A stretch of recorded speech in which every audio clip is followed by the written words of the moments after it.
മലയാളികൾക്ക് ഒരു എഴുത്തച്ഛനെ പറ്റി ഒരു തേങ്ങ അറിഞ്ഞൂടാ. ഈ മ്ലേച്ഛൻ എന്നുള്ള പദം എങ്ങനെയാണ് വന്നത്? ഭാഷ നേരെ ഉപയോഗിക്കാൻ പറ്റാത്തവരെയാണ് വിളിച്ചത്. ആകെ 26 അക്ഷരമേ ഉള്ളൂ. ഇവിടെ വന്നപ്പോൾ എങ്ങനെയാണ് 50 ജീസസ് ക്രൈസ്റ്റ് തന്നെ ഇവിടെ വന്നാൽ പഠിച്ചതെന്ന് പറയുന്നുണ്ട്. ഇപ്പോൾ ജീൻ ഇന്ത്യൻ ആണ്. ഇങ്ങനെ സമ്മതിക്കാത്തവർ സംസാരിക്കുന്നത് മലയാളം തന്നെയാണോ? എഴുത്തച്ഛനെ ചെന്ന് കാണുമ്പോഴാണ് മത്സ്യം തൊട്ട് കൂട്ടാൻ പറയുന്നത്. അദ്ദേഹത്തിന്റെ സാധനയിൽ നിന്ന് മലയാളത്തെ സൃഷ്ടിച്ചെടുക്കുകയായിരുന്നു. ഗാത്രത്തിലിരിപ്പോൾ ഈശ്വരനെ അറിയാതെ ക്ഷേത്രങ്ങൾ തോറും വലം വെക്കുന്നത് എന്തിനും ബാലേ. തമിഴിൽ ഇതേ സാധനം എഴുതിയവർ തന്നെയാണ് സംസ്കൃതത്തിലെല്ലാം എഴുതി വെച്ചിരിക്കുന്നത്. സംസ്കരിച്ചാണ് സംസ്കൃതത്തെ ഉണ്ടാക്കിയെടുത്തത്. തായ്മൊഴി തന്തൈമൊഴി. അത് അവനവൻ്റെ പാരമ്പര്യത്തിൽ സംശയമുള്ളതുകൊണ്ടാണ്. തിരുമേനി, ഈയിടെ നമ്മുടെ ഭാഷയുടെ ഉദ്ഭവത്തെപ്പറ്റി ഇതെല്ലാം മിഷണറിമാർ കൊണ്ടുവന്നതാണ്, വിദേശീയരാണ് നമ്മുടെ ഭാഷ സൃഷ്ടിച്ചതെന്ന് തന്നെ ഒരാൾ പറയുണ്ടായി. ഞാൻ പേരെടുത്ത് അദ്ദേഹത്തെ പറയുന്നില്ല. പക്ഷേ യഥാർത്ഥമായ നമ്മുടെ ഭാഷാപിതാവിനെ അവഹേളിക്കുന്നതിന് തുല്യമല്ലേ അത്? നമ്മുടെ എഴുത്തച്ഛനെ, അദ്ദേഹത്തിൻ്റെ ഉപാസനാമൂർത്തികൾ, അദ്ദേഹത്തിന് ആ തെളിച്ചവും വെളിച്ചവും കിട്ടിയ മൂർത്തികളെയും അപമാനിക്കുന്ന പോലെയല്ലേ അത്? അയാൾ സ്വന്തം പൈതൃകം തപ്പി നോക്കണം. ഈ പറഞ്ഞ ആൾ സ്വന്തം പൈതൃകം എന്താണെന്ന് തപ്പി നോക്കണം. ഇയാൾ തപ്പി അങ്ങേറ്റം പോയാൽ, ഇയാൾ അമ്മേന്നൊരു വിളി വിളിച്ചാൽ ആ വിളി പോയി നിൽക്കുന്നത് ബ്രിട്ടീഷ് ആജ്ഞയിലായിരിക്കില്ല.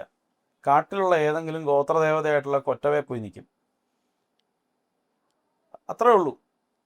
പിന്നെ ഈ സംസ്കൃതത്തിൽ എത്ര അക്ഷരമുണ്ട്? 50 അക്ഷരം. 50 അക്ഷരം. മലയാളത്തിലോ 50 അക്ഷരം. 50 അക്ഷരം ബേസിക്കലി. കുറച്ചിപ്പം കൂട്ടിയിട്ടുണ്ട്. ഇംഗ്ലീഷിൽ എത്ര അക്ഷരമുണ്ട്? 26 ഉള്ളൂ. എന്നിട്ട് എന്താ 26 അക്ഷരം ഇവിടെ വരാത്തത്? ഭാഷ അവർ സൃഷ്ടിച്ചെങ്കിൽ ഇവിടെ 26 അക്ഷരത്തിൽ സൃഷ്ടിക്കണ്ടേ? അപ്പോൾ കുറഞ്ഞ ഭാഷ ഞങ്ങൾക്ക്, മ്ലേച്ഛ ഭാഷ ഞങ്ങൾക്ക് മതി, നിങ്ങൾ നല്ല സ്റ്റാൻഡേർഡ് ഭാഷ ഇരുന്നോളൂ എന്ന് കരുതി കേരളത്തിൽ സൃഷ്ടിച്ചതാണോ? അല്ല. ഈ മിഷനറിമാർ ഇവിടെ വരുന്ന കാലത്ത് മരക്കുരിശും ബൈബിളും അല്ലാതെ, തോലിലെഴുതിയ ബൈബിളും അല്ലാതെ എന്ത് വാഴയ്ക്ക് അവിടെ ഉണ്ടായിരുന്നത്? അവരുടെ ഇവിടെ കൺമുന്നിൽ കാണുന്നില്ലേ ഈ കണ്ട ക്ഷേത്രങ്ങൾ? നിങ്ങൾ ആ ബൃഹദീശ്വര ക്ഷേത്രം മാത്രം എടുത്താൽ മതി. അതിൻ്റെ നിർമ്മിതി പോയി നോക്ക്. അടിത്തറയില്ലാതെ നിർമ്മിച്ചിരിക്കുക. ഈ പറയുന്ന മിഷണറിമാർ അവരുടെ നാട്ടിൽ തലയിൽ മറ്റേ മാൻകൊമ്പും വെച്ച് കെട്ടി കാമോഫ്ലൈസ് ചെയ്ത് പന്നിയെ പിടിക്കാൻ കൊന്തായിട്ടിരുന്ന കാലത്ത് ഇവിടെ നാളന്തേൻ തക്ഷശില ഉണ്ടായിരുന്നു. ഇവൻ്റെ എല്ലാം നാട്ടിൽ നിന്ന് ഇവിടെ വന്നാണ് പഠിച്ചത്. ഇവർ ഈ പറയുന്ന ജീസസ് ക്രൈസ്റ്റ് തന്നെ ഇവിടെ വന്നാണ് പഠിച്ചതെന്ന് പറയുന്നുണ്ട്. ഇപ്പോൾ കാശ്മീരിലാണ് പഠിച്ചതെന്ന് ഇപ്പം പറയുന്നു. അദ്ദേഹത്തിൻ്റെ ജീൻ ഇന്ത്യനാണെന്ന്. അത് ഇറ്റലിയിലുള്ളൊരു സർവകലാശാല. അപ്പോൾ എവിടെ പോയി? നമുക്ക് ഉളുപ്പെന്ന് പറയുന്നൊരു സാധനം എന്തിനും വേണം. ഉളുപ്പില്ലാത്തവന്മാരെ ഇതൊന്നും പറഞ്ഞ് നമുക്ക് മനസ്സിലാക്കാൻ പറ്റത്തില്ല. മലയാള ഭാഷയുടെ ഓരോ അക്ഷരങ്ങളും ഉണ്ടാക്കിയത് സംസ്കൃതത്തിൻ്റെ ആ ഉണ്മയെ എടുക്കുകയും തമിഴിൻ്റെ നന്മയെ എടുക്കുകയും ചെയ്തിട്ടാണ് മലയാള ഭാഷ ഉണ്ടാക്കിയിരിക്കുന്നത്. രണ്ടിൻ്റെയും കൂടി ശരിക്കും സംസ്കൃത ഭാഷ മലയാള ഭാഷയുടെ അച്ഛനാണെങ്കിൽ തമിഴ് അമ്മയാണ്. തായ്മൊഴി തന്തൈമൊഴി. അങ്ങനെ ഉണ്ടായ മലയാള ഭാഷയെ ഇവിടുന്ന് സായിപ്പ് കൊണ്ടുവന്നാണെന്ന് പറയണമെങ്കിൽ ഇയാളെ ജനിപ്പിച്ചത് സായിപ്പാണോ എന്ന് പരിശോധിക്കേണ്ടി വരും. എനിക്കതേ പറയാൻ, വേറെന്ത് പറയാനാ? കാരണം ഞാൻ പറഞ്ഞുതരാം. മൂലാധാരം തൊട്ട് സഹസ്രാരം വരെയുള്ള ചക്രങ്ങളിലെ ആജ്ഞാചക്രം വരെ എടുക്കുമ്പോൾ തന്നെ 50 ദളങ്ങൾ. 50 ദളങ്ങളിൽ യഥാക്രമം സ്പന്ദിക്കുന്ന വൈബ്രേഷൻസ് 50. ആ 50 അക്ഷരങ്ങൾ. അതിൻ്റെ 20 ആവർത്തനമാണ് സഹസ്രാരചക്രം. യോഗശാസ്ത്രം, തന്ത്രശാസ്ത്രം, മന്ത്രശാസ്ത്രം, സംഗീതം, വൈദ്യം, കൊത്തുപണി, ഇതുമായിട്ടെല്ലാം കണക്റ്റഡ് അത്. ഞാൻ പറഞ്ഞു മനസ്സിലായി. ഇപ്പം സപ്തസുരങ്ങളും നിങ്ങളുടെ മൂലാധാരം തൊട്ട് സഹസ്രാരം വരെയുള്ള ചക്രങ്ങളുമായിട്ട് ബന്ധപ്പെട്ടതാണ്. കണക്കുകൾ ഇതുമായിട്ട് ബന്ധപ്പെട്ടിട്ടാണ്. ഇതെല്ലാം തമ്മിൽ കണക്റ്റഡാണ്. പിന്നെ അതിൽ നിന്ന് ഒരു ഭാഗം മാത്രം അടത്തിയെടുത്ത് ഏതോ മിഷനിലടിച്ചുണ്ടാക്കിയതാണെന്ന് പറഞ്ഞാൽ, മിഷണറി വന്നോടെ കൊണ്ടുവന്നതാണെന്നും കുരിശ് കൃഷിക്കാരോട് എത്തിച്ചതാണെന്നും പറഞ്ഞാൽ,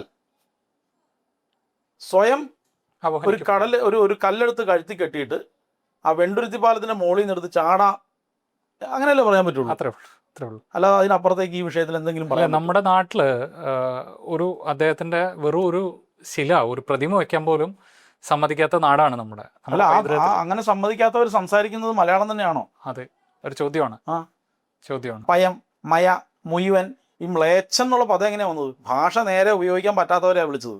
ഭാഷയെ നേരെ പാട്ടിന് ഉപയോഗിക്കാൻ അറിയാൻ മേലാത്തവരെ തദ്ദേശീയർ വിളിച്ച പദമാണ് മ്ലേച്ഛൻ. അതിലേക്ക് ധാരാളം പേര് പോകുന്നുണ്ട്. അദ്ദേഹത്തിനെ നമ്മൾ മനസ്സിലാക്കിയത്, എഴുത്തച്ഛനെ ഒരു സാധകനായിട്ടോ ഉപാസകനായിട്ടോ നമ്മൾ ശരിക്കും മനസ്സിലാക്കിയിട്ടുണ്ടോ? മലയാളികൾക്ക് ഒരു എഴുത്തച്ഛനെ പറ്റി ഒരു തേങ്ങ അറിഞ്ഞൂടാ. എഴുത്തച്ഛൻ എഴുതിയത് എഴുത്തച്ഛൻ്റെ ഒരാളെ അയാളുടെ കൃതികളിലൂടെ മനസ്സിലാക്കാൻ നോക്കിയാൽ മതിയല്ലോ, കുറച്ചെങ്കിലും മനസ്സിലാവും അല്ലേ? ഇപ്പം മേൽപ്പത്തൂർ നാരായണ ഭട്ടതിരിയുടെ നാരായണീയം ഭാഷയുടെ, സംസ്കൃത ഭാഷയുടെ ആ ഒരു സൗഷ്ഠവം കൊണ്ട് ഏറ്റവും ഉദാത്തമായ കൃതികളിലൊന്നാണ് അല്ലേ? സാക്ഷാൽ ഗുരുവായൂരപ്പൻ വരെ പറഞ്ഞു എനിക്ക് ഇഷ്ടപ്പെട്ടു എന്ന് പറഞ്ഞ് ആ കൃതി എഴുതാൻ കാരണം ആരാണ്? എഴുത്തച്ഛനാണ്. അറിയാമല്ലോ. വാതരോഗം കൊണ്ട് കഷ്ടപ്പെടുമ്പോൾ ഇവിടെ ഒരു ദിവ്യനായിട്ടുള്ള ഒരു എഴുത്തുകാരനുണ്ടെന്നും ഒരാളുണ്ടെന്നും അദ്ദേഹത്തെ ചെന്ന് കണ്ടാൽ മതിയെന്നും പറഞ്ഞ് എഴുത്തച്ഛനെ ചെന്ന് കാണുമ്പോഴാണ് മത്സ്യം തൊട്ട് കൂട്ടാൻ പറയുന്നത്. ആ അവതാരം തൊട്ട് മത്സ്യാവതാരം തൊട്ട് മുകളിലേക്ക് എഴുതാനാണ് പറഞ്ഞത്. ഭട്ടതിരി കുറച്ച് വെളിവുള്ള ഇൻ്റലക്ച്വലി ഭയങ്കര അത്ര തന്നെ തരത്തിലുള്ള ആളായതുകൊണ്ട് അദ്ദേഹത്തിന് ഈ പറഞ്ഞത് എന്താണെന്ന് മനസ്സിലായി. അപ്പോൾ അത്ര അത് പറഞ്ഞു കൊടുക്കാൻ മാത്രം ശേഷിയുള്ള ആളാണ് എഴുത്തച്ഛൻ. അദ്ദേഹത്തെ ഡയറക്റ്റ് ചെയ്യാൻ മാത്രം രാമായണത്തിൽ നിങ്ങൾ പറയും വേദാന്ത ദർശനത്തിൻ്റെ ഭക്തിയാണ് രാമായണത്തിൻ്റെ ബേസ് എന്ന് പറയും. എഴുത്തച്ഛൻ ഒരു കൃതി കൊണ്ട് എഴുതിയിട്ടുണ്ട്, അത് വേദാന്ത ദർശനാണ്. അതായത് ഈ ക്ഷേത്രാരാധന പദ്ധതികളെല്ലാം ഖണ്ഡിച്ചുകൊണ്ട് ആ പുസ്തകം എഴുതിയിരിക്കുന്നത്. അത് ചോദിക്കുന്നുണ്ട്, ഗാത്രത്തിലിരിപ്പോൾ ഈശ്വരനെ അറിയാതെ ക്ഷേത്രങ്ങൾ തോറും വലം വെക്കുന്നത് എന്തിനും ബാലേ എന്ന് ചോദിക്കുന്നുണ്ട്. എഴുത്തച്ഛൻ ചോദിക്കുന്നതാണ് അതിനകത്ത്. കാര്യം അറിയാതെയാണ് ചെയ്യുന്നത്. അപ്പം എത്രയോ ഉദാത്തമായിട്ടുള്ള, എത്രയോ അനുഷ്ഠാനപരമായിട്ട്, എത്രയോ മോളിൽ നിന്ന ആളാണ് എഴുത്തച്ഛൻ എന്ന് പറയുന്നത്. എഴുത്തച്ഛനെ വേണ്ടുമെന്ന് ഇതുപോലൊരു ഭാഷ ഉണ്ടാക്കി ഇത്ര കാവ്യാത്മകമായിട്ട് ഈ ഭാഷയെ കൊണ്ടു നടക്കാൻ സാധിക്കണമെങ്കിൽ എഴുത്തച്ഛനെ കൊണ്ടേ പറ്റുള്ളൂ. വേറൊരാൾ വിചാരിച്ചാൽ ഇങ്ങനെ ഇത്രയും ഭംഗിയാക്കാൻ ഈ കോലെഴുത്ത്, വട്ടെഴുത്ത്, കൂട്ടെഴുത്ത്, ഇതിൽ നിന്നൊക്കെ നമ്മൾ ഈ അക്ഷരങ്ങളെ വേർതിരിച്ച് ജിലേബി പിച്ചി പറിച്ചിട്ട പോലെ കിടക്കുന്ന അക്ഷരങ്ങളെ കൊണ്ടുവന്ന് പല ഭാഷയിൽ നിന്നും കൊണ്ടുവന്ന് യോജിച്ച അക്ഷരങ്ങളെ ഉണ്ടാക്കി വെച്ചിട്ടില്ലേ. ഇനി ഇതിനേക്കാളൊക്കെ രസം ഞാൻ പറഞ്ഞുതരാം. നമ്മൾ യന്ത്രങ്ങൾ എഴുതുമല്ലോ, പണ്ട് സംസ്കൃതത്തിൽ അക്ഷരങ്ങൾ എഴുതിക്കൊണ്ടിരുന്നത്, ഈ മലയാള അക്ഷരങ്ങൾ എഴുതിയത് ഫലിക്കുന്നുണ്ട്. സയൻറ്റിഫിക് ആയിട്ട് തന്നെ നമുക്ക് പ്രൂഫ് ഫലിക്കുന്നുണ്ട്. അതെങ്ങനെ ഫലിച്ചു? ഞാൻ ഇംഗ്ലീഷിൽ എഴുതിയെന്ന് ഫലിപ്പിക്കുക, കാണിച്ചു തരാം. ഈ പറയുന്ന മിഷണറിയാ കൊണ്ടുവന്നെന്ന് പറയുന്നവർ ഇംഗ്ലീഷിൽ ഈ മന്ത്രങ്ങൾ എഴുതിയെന്ന് ഫലിപ്പിക്കുക, അംഗീകരിക്കാമെന്ന്. ആകെ 26 അക്ഷരമേ ഉള്ളൂ. ഇവിടെ വന്നപ്പോൾ എങ്ങനെയാണ് 50 ആയി? തമിഴിൽ കാണുന്നുണ്ട് അക്ഷരങ്ങൾ 18 ഉണ്ടെങ്കിലും യന്ത്രങ്ങൾ എഴുതി കാണുന്നുണ്ട് 16 അക്ഷരങ്ങൾ. പക്ഷെ വേറൊരു കാര്യമുണ്ട്, ആ 16 അക്ഷരങ്ങളെ കൊണ്ട് അവർ ചെയ്യാനുള്ളത് ഉണ്ടാക്കി വെച്ചിട്ടുണ്ട്. അത് ചെയ്തത് ഇതിനേക്കാളും വലിയൊരു സാധനം അഗസ്ത്യർ സാധാരണക്കാരോട് സംസാരിക്കാൻ ഇത്രയും വേണ്ടാന്ന് കരുതിയിട്ടാണ്. ഇതേ ആവശ്യമുള്ളൂ. അൻപുള്ള ഭാഷയാണ് തമിഴ്. അതിൽ നിന്ന് സംസ്കരിച്ചതാണ് സംസ്കൃതം സ്ട്രക്ചറാക്കിയത്. ഒരു ഒഫീഷ്യൽ ലാംഗ്വേജ് അല്ലേ. നമ്മളിപ്പം ഒഫീഷ്യലി എഴുതുമ്പോൾ അങ്ങനെയല്ല എഴുതുന്നത്. അതെ അല്ലേ. അപ്പം അതിന്റെ റെസ്പെക്റ്റഡ് സാർ എന്നൊക്കെ എഴുതൂല്ലേ, അതെ, അല്ലെ ഡിയർ സാർ എന്നൊക്കെ എഴുതും, അതെ, അല്ലെ മൈ ഡിയർ എന്നാണ് എഴുതുന്നത്, അല്ലല്ലോ. അല്ല, മറ്റേതിന് കുറച്ചുകൂടെ അൻപുണ്ട്, ഇച്ചിരി സ്നേഹമുള്ള രീതിയാണ്. വേണ്ടപ്പെട്ട ഒരാളോട്, സാധാരണക്കാരനോട് അത് മതി. രോഗിയായിട്ട് കിടക്കുന്ന ആളോട്, ചെറിയ കുട്ടിയോട്, എന്താ നിൻ്റെ പേര്, സുഖമാണോ, അങ്ങേക്ക് അസുഖം കുറവുണ്ടെന്ന് അങ്ങനെയാണോ ചോദിക്കുന്നത്? അല്ല. അതാണ് ഈ രണ്ട് പ്രയോഗത്തിൻ്റെയും വ്യത്യാസം മനസ്സിലാക്കേണ്ടത്. തമിഴിൽ ഇതേ സാധനം എഴുതിയവർ തന്നെയാണ് സംസ്കൃതത്തിൽ എല്ലാം എഴുതി വെച്ചിരിക്കുന്നത്. ഇപ്പം മത്സ്യേന്ദ്രനാഥർ സംസ്കൃതത്തിലെ മത്സ്യേന്ദ്രനാഥ സിദ്ധർ, തമിഴിൽ മച്ചമ്പനിയാണെന്ന്. ഗോരക്ഷനാഥ്, കോരക്കർ, അഗസ്ത്യർ, അഗത്യാർ, പോകർ അല്ലേ. അതെ. നാഗാനന്ദനാഥ്, പാമ്പാട്ടി. അങ്ങനെ ഇവർ തന്നെയാണ് അങ്ങോട്ടും ഇങ്ങോട്ടും ഈ സാധനങ്ങളെല്ലാം ഉണ്ടാക്കി വെച്ചത്. ഇതിൽ നിന്നാണ് സിദ്ധവൈദ്യവും സകല സാധനവും ഉണ്ടായി വന്നത്. മലയാളവും എഴുത്തച്ഛൻ അതിനെ സംസ്കരിച്ച് ഈ ഒരു പ്രദേശത്തേക്ക് വേണ്ട രീതിയിലുള്ള ഭാഷയാക്കി അദ്ദേഹത്തിന്റെ സാധനയിൽ നിന്ന് മലയാളത്തെ സൃഷ്ടിച്ചെടുക്കുകയായിരുന്നു. അദ്ദേഹത്തിന്റെ കിളി സംസാരത്തിൽ മലയാള ഭാഷ ഉണ്ടായിരുന്നു, പക്ഷേ ലിപികൾ ഉണ്ടായിരുന്നില്ല പലതിനും. ആ ലിപി അദ്ദേഹത്തിന് ഉണ്ടാക്കി കൊടുത്തത് സാക്ഷാൽ മാതങ്കിയായിട്ടുള്ള തത്ത. അദ്ദേഹത്തിന് അതിൽ നിന്നാണ് ആ ലിപികളെ ഉണ്ടാക്കാൻ പറ്റിയതും അതിൽ നിന്ന് ഭാഷയെ റിവൈവ് ചെയ്തെടുക്കാൻ പറ്റിയതും ഒക്കെ അതിൽ നിന്നാണ്. അപ്പം സംസ്കൃതം ആ രൂപത്തിൽ അക്ഷരങ്ങളാകുന്നതിന് മുന്നേ തന്നെ മറ്റു പല ഭാഷ, പാലി പോലെയുള്ള, പ്രാകൃതി പോലെയുള്ള പല സാധനങ്ങളായിട്ടും, വർബേലി പോലെയുള്ള പല ലാംഗ്വേജായിട്ടും നിൽപ്പുണ്ടായിരുന്നു. സംസ്കരിച്ചാണ് സംസ്കൃതത്തെ ഉണ്ടാക്കിയെടുത്തത്. അപ്പം സംസ്കൃതം സംസാരിക്കുന്നതിന് മുമ്പോ, സംസ്കൃതജന്യമായ ഭാഷകൾ സംസാരിക്കുന്നതിന് മുൻപോ തന്നെ പ്രാകൃതമായ ഭാഷകളുണ്ട്. അതിൽ നിന്ന് സംസ്കരിച്ചാണ് ഉണ്ടാക്കിയെടുക്കുന്നത്. നമ്മൾ ഇതൊന്നും വലിയ കാര്യമില്ല. ഇപ്പോൾ കാട്ടിൽ നിൽക്കുന്ന മാവ്, നല്ല പുളിയും ചെറിയ മധുരമുള്ള മാങ്ങകൾ, അതിനെ സംസ്കരിച്ചാണ് നമ്മൾ ഇന്ന് ഈ കാണുന്ന ഈ മൽഗോവയും മറ്റേത് മറിച്ചതും ടേസ്റ്റുള്ള മാങ്ങകളെല്ലാം നമ്മൾ നാട്ടി വയ്ക്കുന്ന മാങ്ങകളെല്ലാം ഉണ്ടായതെങ്ങനെ? ഈ മൂവണ്ടം മാങ്ങ കാട്ടുമാവിൽ നിന്ന് സംസ്കരിച്ചുണ്ടായതാണ്. അതുപോലെ എന്തിനേയും സംസ്കരിച്ചിട്ടാണ് ഉപയോഗിക്കേണ്ടത്. കൾച്ചർ, അതാണ് ഈ പറഞ്ഞ ആൾക്ക് മിസ്സിങ് ആവുന്നത്. അത് അവനവൻ്റെ പാരമ്പര്യത്തിൽ സംശയമുള്ളതുകൊണ്ടാണ്. ഞാൻ അതേ പറയത്തുള്ളൂ. ആരാണെന്ന് എനിക്കറിയില്ല ഇയാൾ. നിങ്ങൾ പറഞ്ഞപ്പോഴാണ് ഈ വിഷയം ഞാനും കേട്ടു, പക്ഷെ ആരാന്നൊന്നും ശ്രദ്ധിച്ചില്ല. കാരണം നമ്മൾ ഇത്തരം വെളിവുകേടുകൾക്ക് ചെവി കൊടുക്കാൻ പാടില്ല. ഈ നമ്മളൊരു മൽപ്പിടുത്തം നടത്തണമെങ്കിൽ നമുക്ക് മിനിമം ഇതിനെപ്പറ്റി ഒരു ധാരണയുള്ളവനോടും നമ്മൾ സ്റ്റാൻഡേർഡ് ഉള്ളവനോടും വേണം ചെയ്യാനായിട്ട്. അല്ലാതെ പന്നിയോട് പോയി മല്ലു പിടിക്കാൻ പാടില്ല. കാരണം പന്നിക്ക് ചെളിയിലുണ്ട് നല്ല ശീലമാണ്, നമുക്കതില്ല. പണത്തിൻ്റെ ലക്ഷ്യത്തിൽ ചെയ്യുന്ന വെച്ചായിരിക്കാം. ഇതുകൊണ്ട് എന്തെങ്കിലും 10 പൈസ കിട്ടുമെന്ന് കരുതാം, പക്ഷെ എന്നാൽ അത് കിട്ടിയതുകൊണ്ട് എന്തെങ്കിലും പ്രയോജനം ഉണ്ടാവും? നമ്മുടെ വീട്ടിൽ അതുകൊണ്ടുണ്ടാക്കിയ ഒരു ദോശയെങ്കിലും കഴിക്കുമ്പം ഉള്ളിലൊരു മനസ്താപം, ഒരു കുത്തലും ഉണ്ടാവില്ല.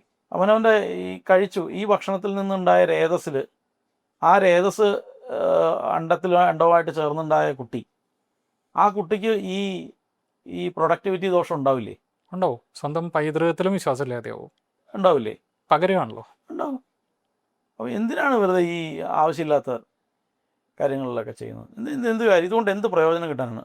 നാട്ടിലെല്ലാം സത്യമായിട്ട് നമുക്ക് വ്യക്തമായിട്ട് അറിയാവുന്ന വിഷയത്തെ ഈ എഴുത്തച്ഛനില്ലെന്ന് പറഞ്ഞാൽ ഈ കൃതി ആകാശത്ത് നിന്ന് പൊട്ടി വീണാന്ന് പറയേണ്ടി വരും. അത്ര ഈ കാര്യത്തിൽ നമുക്ക് പറയാം. പിന്നെ എഴുത്തച്ഛനെ ശരിക്കും മലയാളികൾ മനസ്സിലാക്കി എന്നുള്ള ചോദ്യത്തിൻ്റെ ഉത്തരം എന്ന് പറഞ്ഞാൽ ഇല്ലെന്ന് തന്നെയാണ് ഞാൻ ആദ്യമേ പറഞ്ഞു.